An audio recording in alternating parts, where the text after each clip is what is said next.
자, 이제 하나님께서 우리에게 주시는 귀한 말씀 함께 보도록 하겠습니다. 우리에게 주신 말씀은 창세기 22장 11절부터 14절까지의 말씀입니다. 제가 정성껏 봉독하여 드리겠습니다. 여호와의 사자가 하늘에서부터 그를 불러 이르시되 아브라함아 아브라함아 하시는지라. 아브라함이 이르되 내가 여기 있나이다 하매 사자가 이르시되 그 아이에게 내 손을 대지 말라. 그에게 아무 일도 하지 말라. 내가 내 아들 내 독자까지도 내게 아끼지 아니하였으니 내가 이제야 내가 하나님을 경외하는 줄을 아노라. 아브라함이 눈을 들어 살펴본즉 한 순양이 뒤에 있는데 뿔이 수풀에 걸려 있는지라. 아브라함이 가서 그 순양을 가져다가 아들을 대신하여 번제로 드렸더라. 아브라함이 그 땅 이름을 여호와 이레라 하였으므로 오늘날까지 사람들이 이르기를 여호와의 산에서 준비되리라 하더라. 아멘. 이는 하나님의 말씀입니다. 오늘은 지난주 본토 아비집을 떠난 아브라함에 이어서 아들 이삭을 제물로 바친 믿음의 조상 아브라함에 대해서 함께 말씀을 나누어 보고자 합니다. 오늘 본문의 이야기를 모르는 분들은 아마 이 자리에 거의 없을 것 같습니다. 아브라함이 아들 이삭을 번제물로 바치려고 했다는 이야기죠. 한 목사님은 본문의 내용을 오늘 신문 기자가 취재했다면 헤드라인을 이렇게 아마 잡지 않았을까라고 이야기합니다. 아들 살해 미수 사건. 이삭을 제물로 바치는 아브라함의 계획이 실현됐다면 아마 아브라함은 자식을 신에게 잡아 바친 광신도쯤으로 간주되었을지도 모르겠습니다. 그 내용이 다음과 같습니다. 하나님이 먼저 아브라함에게 이렇게 말씀을 하셨어요. 창세기 22장 2절의 말씀입니다. 여호와께서 이르시되 내 아들 내 사랑하는 독자 이삭을 데리고 모리아 땅으로 가서 내가 내게 일러준 한 산 거기서 그를 번제로 드리라. 아브라함은 이 한마디 딱 들은 겁니다. 왜 번제로 드려야 되는지, 그리고 전후 사정에 대한 설명은 성경 가운데 기록되어 있지 않습니다. 이삭이 어떤 아들이에요? 아브라함이 100세 때 얻은 아들 아닙니까? 그걸 넘어서 생물학적으로 자녀를 낳을 수 없을 때 하나님이 주신 하나님의 선물인데 하나님이 그러한 이삭을 바치라고? 그리고 하나님이 아브라함이 있어서 이삭이 어떤 사람인지 명확히 잘 알고 있었어요. 보세요. 내 사랑하는 아들, 내 독자라고 하나님도 아브라함이 자기 아들을 어떻게 여기는지 뻔히 알고 계셨음에도 불구하고 그 아들을 양이나 소처럼 불에 태우는 제물로 바치라는 가혹한 명령이 떨어진 겁니다. 자, 여러분이라면 어떻게 하시겠어요? 자녀가 있으신 분 한번 손 들어보세요. 내리세요. 여러분들은 어떻게 하실 거예요? 여러분들의 아들, 딸을 불에 태워드리는 번제의 제물로 바치라면 여러분들은 어떻게 하시겠습니까? 아브라함 아무런 반응 보이지 않고 이삭을 번제로 바치기 위해서 필요한 장비를 갖춥니다. 그래서 종들을 데리고 모리아 산으로 떠나는데 3일이 걸렸습니다. 거기에 종들 내버려 두고 이제 이삭과 단둘이서 산을 오르는 그런 아브라함의 기분이 어땠을지, 말도 되지 않는 이 명령을 어떻게 해서 따르게 되었는지 아무런 설명이 성경 가운데 나와 있지 않습니다. 그러니까 너 이삭 제물로 바쳐 라는 입력값이 딱 들어오자마자 아무런 말 없이 그걸 실행하는 기계인 것 같아요. 아브라함이 모리아산에 도착합니다. 아브라함은 제단을 쌓죠. 큰 바위 위에 장작을 척척척척척 올리고 이제 그곳에 결박한 아들, 사랑하는 아들 이삭을 제단 위에 딱 올려놓는 것 아니겠습니까? 이제 그 시간이 다가왔어요. 아브라함은 이삭의 목에 칼을 쫙 겨누죠. 칼이 날카롭지 않으면 어떻게 될까요? 칼이 날카롭지 않으면 더 아프지 않겠습니까? 아마 칼도 잘 준비했을 것이고 그 상황 가운데 혹자는 이렇게 묵상해 봅니다. 이삭이 산을 오를 때에 제단에 쌓을 장작을 이삭이 지고 가거든요. 그래서 약 15살 정도가 되었을 것이다 라고 생각을 해요. 그러면 저항을 한다 치면 115세가 된 아버지를 못 이길까? 힘으로 충분히. 그리고 또 자기가 죽지 않으려고 할 때 나오는 초인의 힘이라면 더 합쳐져서 그 제단을 뿌리칠 수 있을 법도 한데, 이삭은 아버지 도대체 왜 그러시냐고, 아버지 정신 나간 거 아니냐고, 아버지 그런 하나님이라면 난 안 믿겠다라고 그 제단을 뿌리치는 것이 아니라 순종하며 그 제단의 제사가 진행되고 있는 것이죠. 아브라함도 야, 너를 번제로 바치라는 하나님의 명령을 수행하는 중이야 등등의 어떠한 닫다붙다 말도 붙이지 않은 채 그냥 무서운 침묵의 시간, 너무나도 무거운 침묵의 시간이 펼쳐지고 있는 것입니다. 이 장면들을 많은 신학자들과 많은 믿음의 사람들이 묵상했고, 화가들도 많은 영감을 얻어서 그림을 그렸는데, 그 가운데 렘브란트가 이 장면을 묵상하며 그린 그림을 주보에 실어 놓았습니다. 색채감이 있는 것은 1635년 렘브란트가 그린 작품이고, 그 말씀을 또 계속 묵상하다가 20년 후인 1655년에 똑같은 작가인 렘브란트가 그린 동판화 작품이 바로 흑백으로 나와 있는 작품입니다. 제가 말씀 묵상하면서 이 그림을 싹 살펴보는데 제 눈에 무엇이 들어오냐면 제물로 바쳐진 아들 이삭의 손이 들어오는 거예요. 주보에는 살짝 잘렸지만 지금 화면을 보시면 알 수 있듯이 35년 처음 그리던 렘브란트의 묵상 가운데 이삭의 손이 아마 저렇게 있었을 거라고 예상이 됐나 봅니다. 아무런 반항이 할 수 없도록 손을 뒤로 제친 다음 꽁꽁 묶인 이삭의 손. 그런데 렘브란트가 말씀을 묵상하고 또 묵상하다 보니 이삭은 이렇게 있지 않았을 거야, 이렇게 있지 않았을까? 라고 20년 후에 그린 그림을 보니 자세가 좀 바뀌었죠. 이삭의 자세가 우선 바뀌었습니다. 그리고 정확히 바뀐 것은 이삭의 손입니다. 뒤로 향하고 있지 않고 앞으로 다소곳이 향하고 있고, 더 나아가 밧줄도 묶여져 있지 않는 것처럼 보여집니다. 이 절체절명의 순간에 여호와의 사자가, 천사라고 지칭해 보겠습니다, 천사가 아브라함을 불러 칼을 거두라고 이야기했고 외아들까지 아끼지 않는 것을 보니 하나님을 참되게 경외한다는 사실을 확인했다라는 이유로 이제 모든 긴장감이 싹 풀려나가고, 때마침 옆에 있는 순양을 발견하여 그 양을 하나님께 제물로 드림으로 번제가 완성이 됐다라는 것이 오늘 전체적인 이야기의 뼈대입니다. 여러분, 그냥 남의 이야기처럼 들리니까 그런데 여러분의 이야기라고 생각하면 하나님을 바라보는 마음이 조금 달라질 수밖에 없습니다.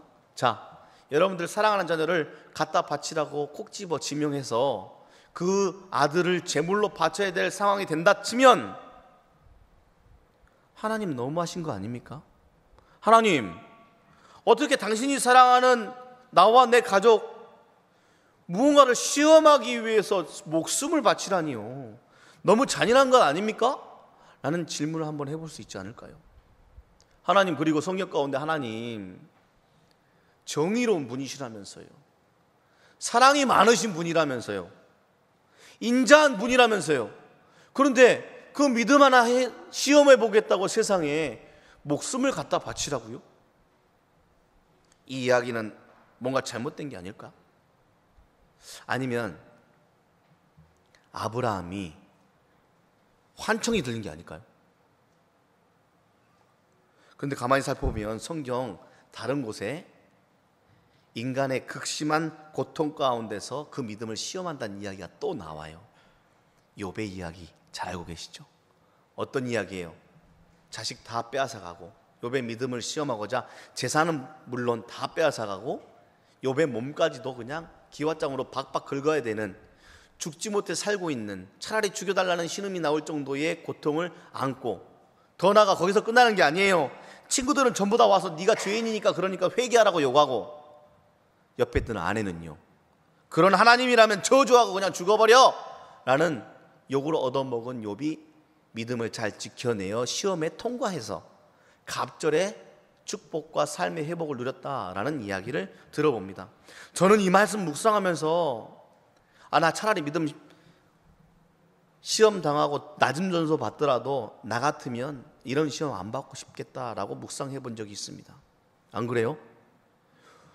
자녀의 수가 2배면 뭐합니까? 재산이 많으면 뭐예요? 지금 내 자식이 내 눈앞에 없는데. 성경은 도대체 왜 이런 이야기를 기록하고 있는 걸까? 그게 우리 신앙에 정말 도움이 되긴 되는 걸까? 더 나아가 고대 이스라엘 사람들은 조상들의 이런 이야기를 읽으면서 도대체 무슨 생각을 했을까? 우선 이 본문을 오해하지 말아야 합니다. 그래서 잘못 오해하고 있는 부분을 한번 풀어내 볼게요. 이 이야기의 본문을 가지고 야, 아브라함 봐라, 자식까지 바치는데 당신들은 도대체 무엇을 바쳤느냐? 도대체 자식까지 바치는 믿음을 가지고 있는 사람도 있는데 여러분들은 뭐가 도대체 아깝느냐? 다 바쳐라! 라고 하는 말씀의 해석은 잘못된 해석입니다. 또 한 가지가 있어요. 이건 좀 더 고단수야, 교묘해. 말씀이 이렇게 나와 있네. 결국은 다 받는 거네. 그리고 결국 소중한 것 잊지도 않네. 그러니까 나도 하나님 앞에 무언가 딜을 하는 거예요. 하나님, 제 소중한 것 하나님께 드리겠으니 제가 하나님께 간절히 바라는 이것 이루어 주시길 간절히 원합니다 라고 기도하면 이것도 잃지 않고 이것을 얻을 거라는 교묘한 술수를 써서 하나님 앞에 이 본문을 이용하여 기도하거나 신앙생활 하는 것 역시도 다 잘못된 겁니다. 하나님이 뭐가 필요하시다고 그런 정성과 그런 목숨을 받겠습니까? 잘 한번 살펴보세요. 하나님은 무언가가 부족해서 우리의 것을 필요로 하시는 분이 아니세요.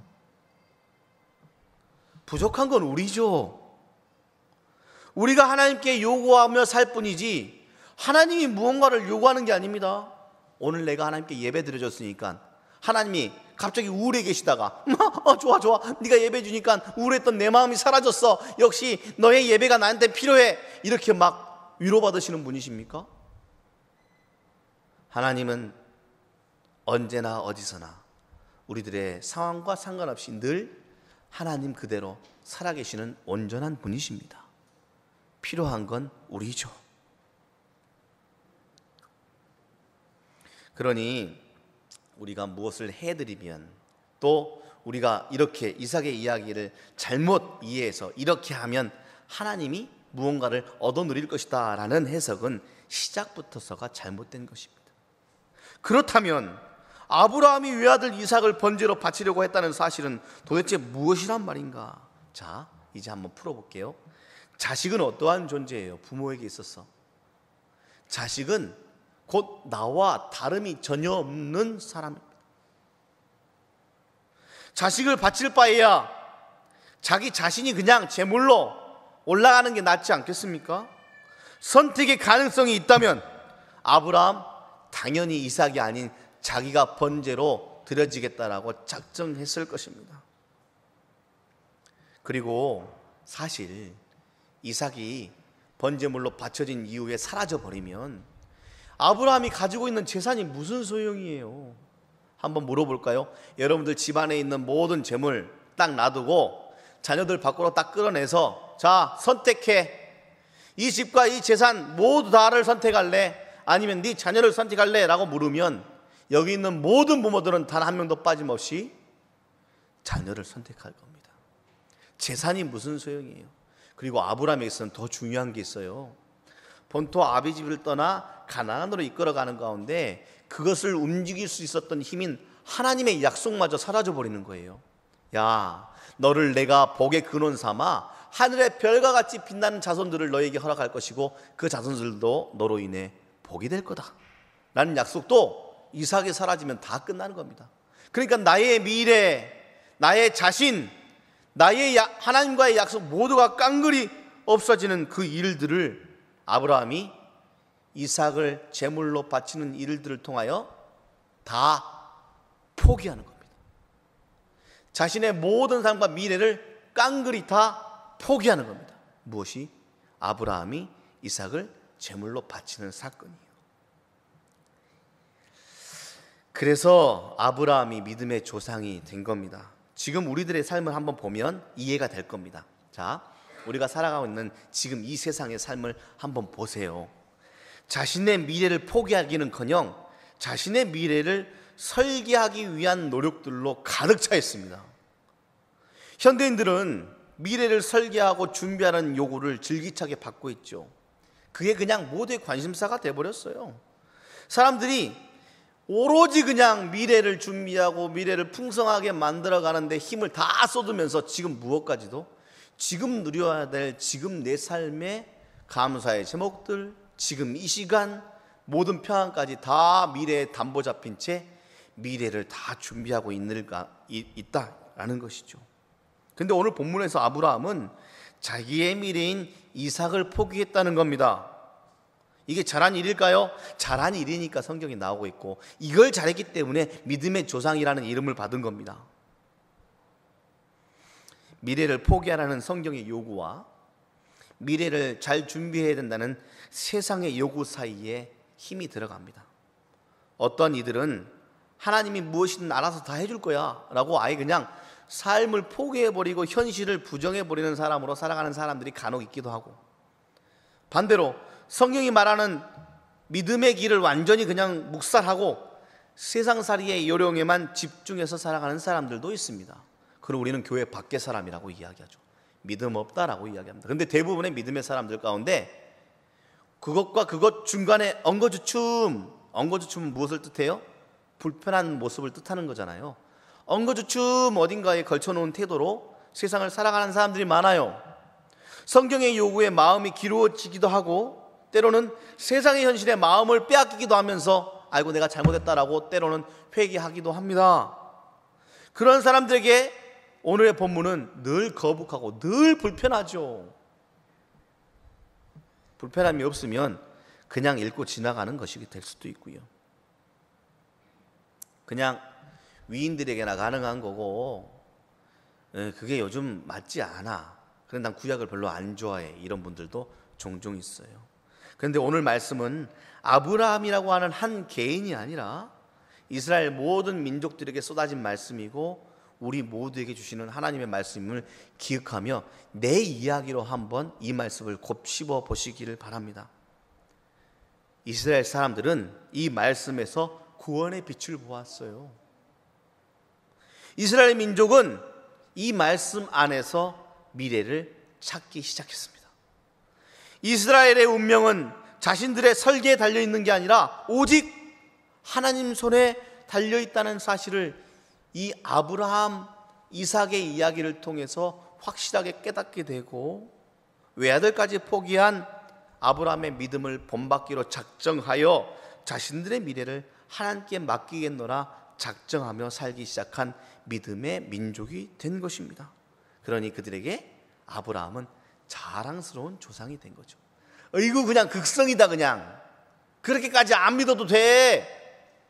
다 그냥 천국 가게 돼 있어 라는 수준의 믿음이 아니라 자신의 미래를 하나님께 맡길 수 있는 참된 믿음의 경지에 이르게 된 본문의 바로 주인공이 아브라함과 이삭이고, 오늘 그 주인공이 우리가 될 줄 믿습니다.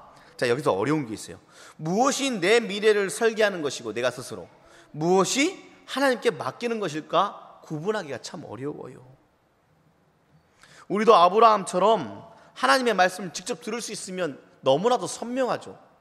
제가 종종 말하지만 저 어렸을 때부터 제 꿈이 무엇이었냐면 하나님의 목소리를 한번 듣는 게 꿈이었어요. 목회자 자녀로 자라면서 교회 문화가 익숙하고 예배가 소중하다는 걸 알겠는데 내 마음 가운데 무언가 애매모호하니까 기도를 많이 했어요. 하나님, 이라 이렇게 말고 그냥 이렇게라도 한 글자라도 제 귀에 뿅 하고 고막을 울리는 주파수로 한 번만 들려주시면 저 평생 동안 하나님 붙들고 사는 확실한 믿음 위에 설 수 있겠습니다 라고 하나님께 기도했는데, 하나님은 지금도 단 한 글자의 언어로도 제 귀에 들려주고 있지 않습니다. 하나님 본 사람 단 한 명도 없습니다.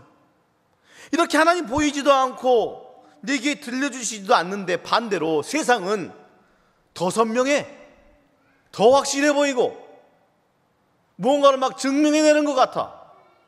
하나님의 정의와 평화와 정반대되는 일들이 세상에 지천에 깔려있고, 그래도 건강히 잘 사는 것 같고, 그래도 하하호호 웃으면서 별 문제 없을 것 같은 일들을 우리에게 계속 확인시켜 주니, 우리들은 늘 말씀과 확실해 보이는 세상과 싸워서 살아가는 인생들 아니겠습니까? 이게 우리가 믿음의 사람들이 가진, 믿는 사람들의 실존이에요. 이걸 부인해버리는 순간 믿음은 다 와르르 무너지는 겁니다. 자, 그걸 인정하는 것이죠. 하나님의 말씀과 하나님의 섭리가 사람들에게 막연하고 혼란스럽고 더 나아가 비현실적일 수도 있겠다는 사실로 우리가 받아들이기 때문에 오늘 본문이 그냥 빨리 지금 넘어가자, 그냥 뭐가 구구절절 설명이 맞냐라고 느껴질 수도 있다는 겁니다. 그런데 여러분들에게 용기를 불어 넣어드리겠습니다. 이스라엘 민족도 우리와 똑같은 사람들이었어요. 제가 이스라엘 민족 묵상하면, 야, 내가 만약에 그 당시에 그걸 봤으면 나는 절대 안 그렇겠다라고 했던 사실들이 이스라엘 민족들이 일어나잖아요. 출애굽 전에 10가지 재앙을 통해서 자신들을 지켜준 하나님, 출애굽시켜줬더니 홍해가 쩍쩍 갈라지는 일들, 그뿐이에요. 광야 생활하면서 만나 메추라기가 때에 따라 내리고 반석에서 그냥 물이 철철 흘러넘치는 일들, 더 나아가 그것뿐입니까? 가나안에 정착할 때도 오로지 하나님의 기적 같은 일들을 경험한 그들이에요. 싸움 하나 없이 여리고성 빙빙 돌다가 소리 질렀더니 철옹성과 같은 여리고성이 무너지는 일들도 다 경험한 그들이 흔들려.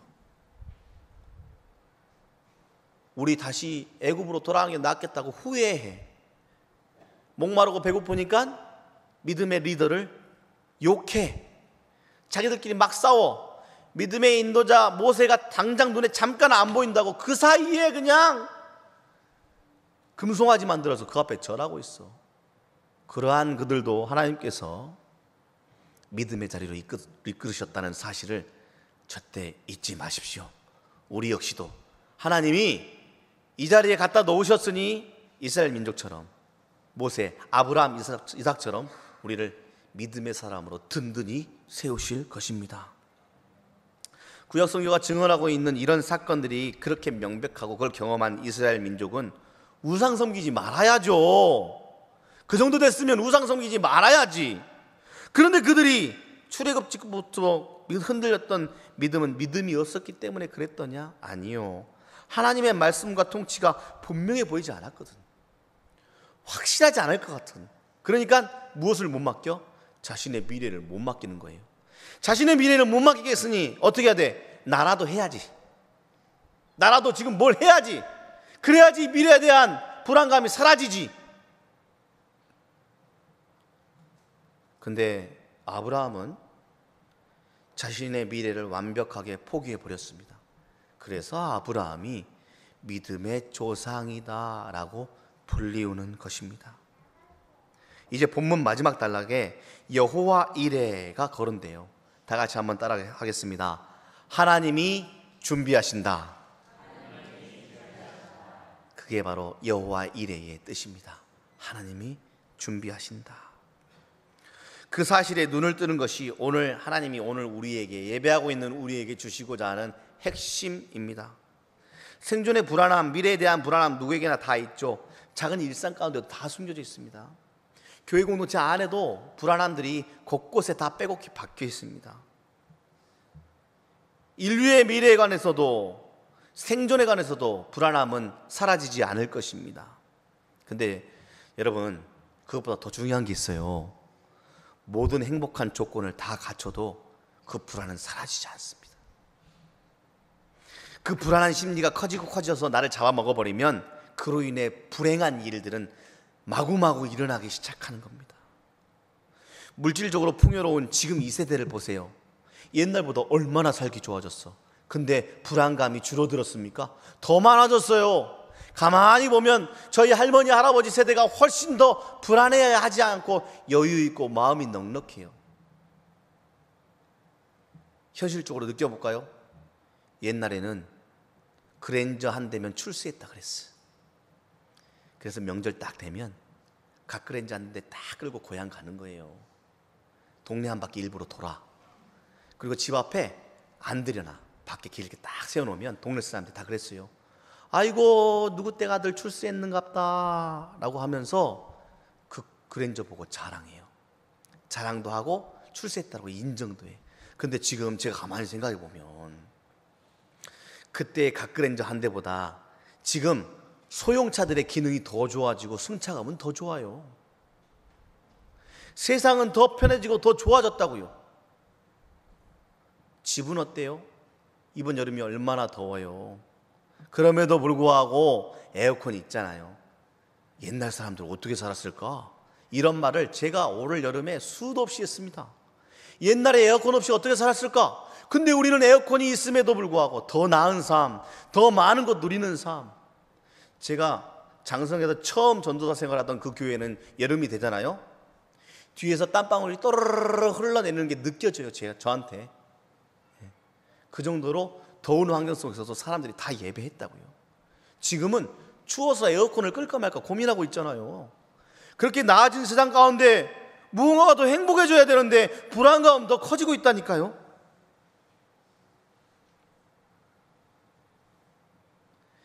우리의 자존심, 미래를 더 준비해야 된다는 세상의 기준, 그리고 더 나아가 우리의 허영을 자극하는 그것들이 부족하기 때문에 우리는 늘 허기진 겁니다. 우리는 늘 불안한 겁니다. 못 살아서요? 많은 사람들이 이렇게 이야기하죠. 제가 사정이 좀 나아지면, 형편이 좀 나아지면, 시간이 좀 더 나면 하나님께 더 가까이 갈 겁니다 라고 말하지만 미안해요. 그러한 시간 오지 않아요. 그러한 시간, 조건은 절대 오지 않아요. 무엇이 사라지지 않으면, 나의 자존심, 나의 허영심이 내려놔지지 않으면 그 시간은 절대 생겨나지 않아요. 올 여름에 27명이 태국 선교 갔다 왔잖아요. 그리고 어제도 그렇고 우리 지금 9개월간 교회 안에 섬기고 복닥복닥 하는 일들이 얼마나 많습니까? 그 시간이 나던가요? 안 나지. 내는 것이지요. 없는 시간을 쪼개어 내는 것이지요.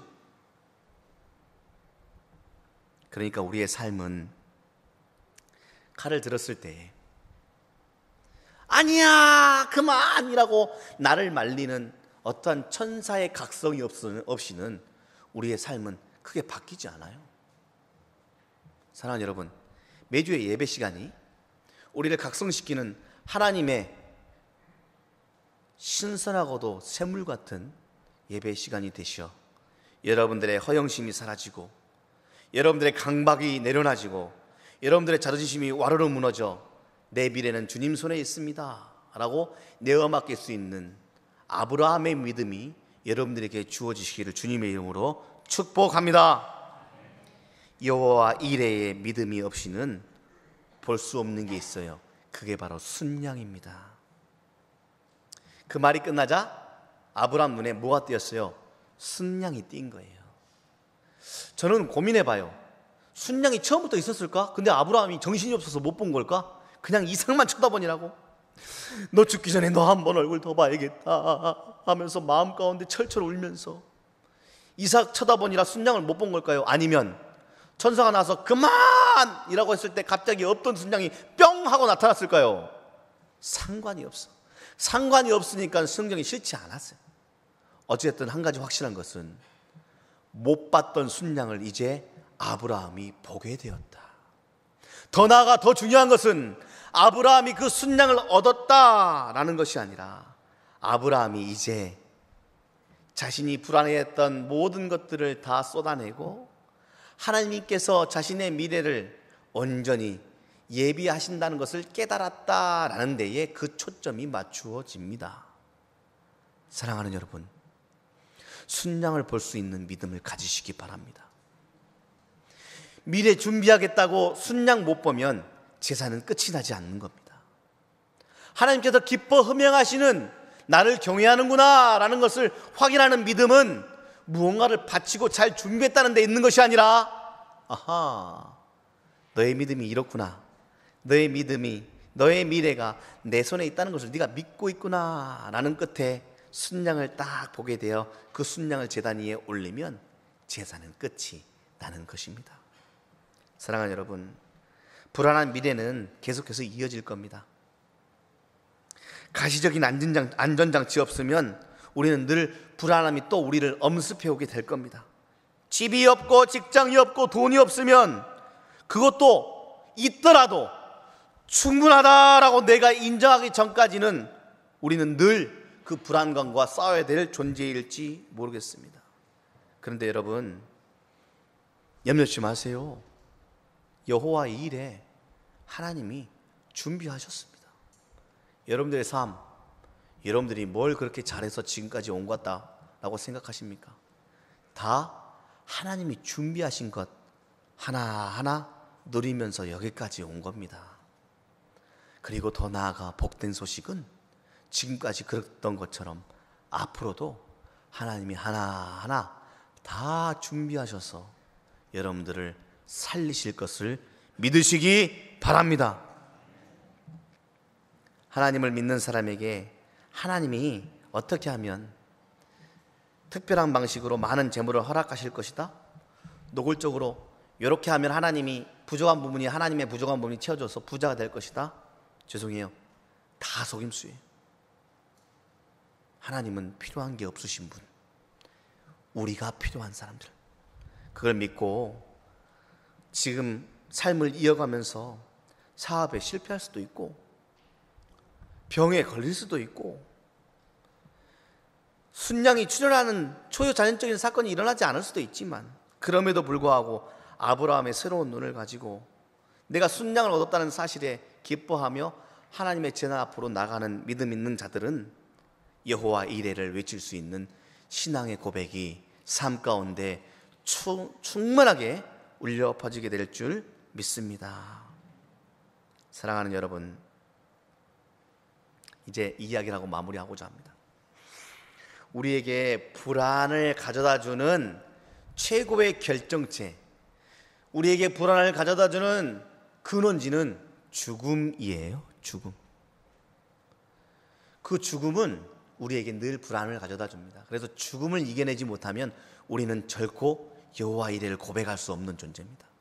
제가 한 달여간에 사랑하는 친구를 잃었습니다. 저보다 더 훌륭한 목사님이셨습니다. 이 친구를 통해 일할 놀라운 일들을 제가 기대하고 함께 목양의 일들을 주고받고 작년에도 만나고 함께 사진 찍었던 친구입니다. 심장마비로 하나님께서 불러가셨습니다.